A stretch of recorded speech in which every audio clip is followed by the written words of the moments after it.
Okay, so we're back. What I found was in the V1 spot of the preamp tube, that was actually weak. So I had one preamp tube that was weak, and I opted to replace both of them with some JJ 12AX7s, and it sounds tighter. It did get louder. So anyway, the other thing I'm going to replace here is these filter capacitors. Before I do that, you have to discharge these, and if you don't, you're going to get a zap because they store electricity. These capacitors do recharge with some voltage, but not a lot.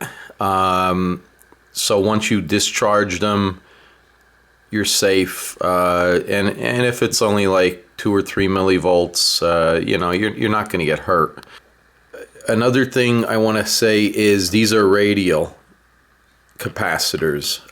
Radial means the legs come out of the bottom, and over here you can see the polarity matters.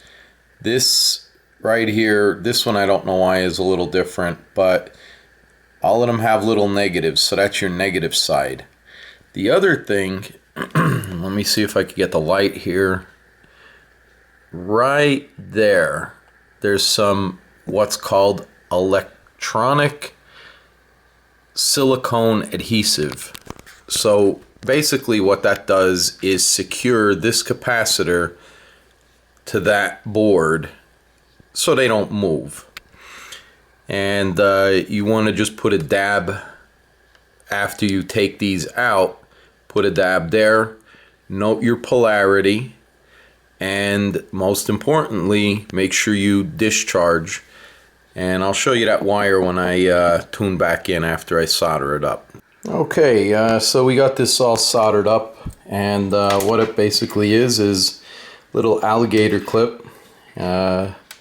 Use black wire to designate negative. Little heat shrink here I didn't do yet.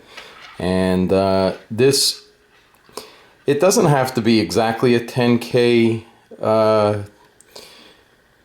resistor, 10,000 ohm resistor. So this is 12,000 on the multimeter. It's actually 11,000.79, and then I used a piece of red wire, and I just tinned the tip of that, and we're gonna just put some heat shrink over that, and we'll be back to show you how it works. Okay, so this is what we got. Gator clip to the ground, and then the multimeter negative to that gator clip, and then it's going to be awful hard to do it one hand, but I'm going to try and do it. This wire is going to go up to pin 1, and then on pin 6 we're going to put the other lead of the multimeter, and I'll show you that going down. So let me try and get this, and we'll be right back.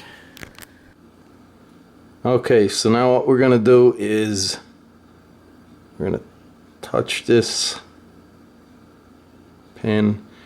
Now if you look at the voltmeter, you see that dropping? It says V. It's dropping fairly quick. We're at 0.5 volts. Still give you a sting. There, change the millivolts. Hope the camera can show that.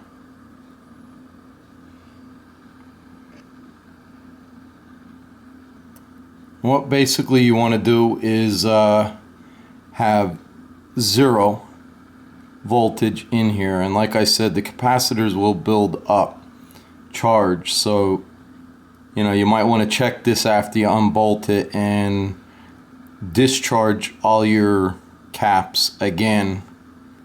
It's better to be safe than sorry and get a good zap. This type of amp probably won't kill you, but it's probably going to hurt like hell.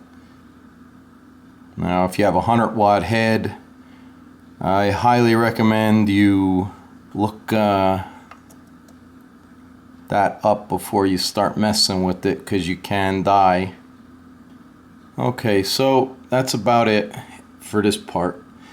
As soon as you turn the amp on, you're gonna juice those caps back up, and you're gonna have to do that again. So anytime you're gonna work on an amplifier, you have to discharge those capacitors. I tried it out, and it got rid of the radio station noise by changing out them preamp tubes. I did want to mention, if you don't have a tube tester, like I don't got a tube tester, and I don't want to drop, you know, $500 on one either for the orange. It seems like the best one out there. But you can tap each tube with the pencil lightly.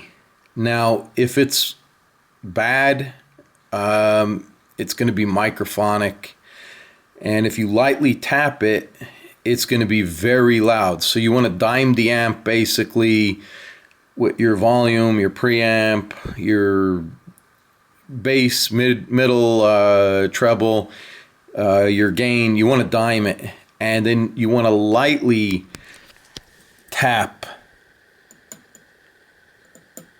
like that on the tubes. But you want to do it when the tubes are, you know, warmed up. So I'd recommend using a pencil and lightly. I can't emphasize that enough.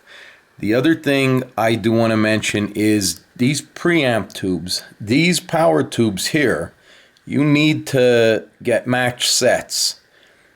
The preamp tubes, you can mix and match name brands or whatever you want. It don't matter. They don't need to be matched. Yeah, I did want to mention too about touching these tubes. It's a complete myth if you touch the tubes that you're going to damage them. No, you're not.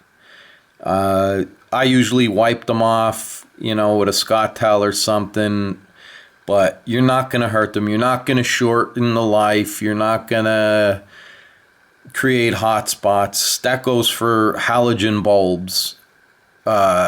You know, lighting in the house, halogen bulbs, car bulbs that take halogen, stuff like that. You will shorten halogen bulbs, but not vacuum sealed tubes like this. It's a myth.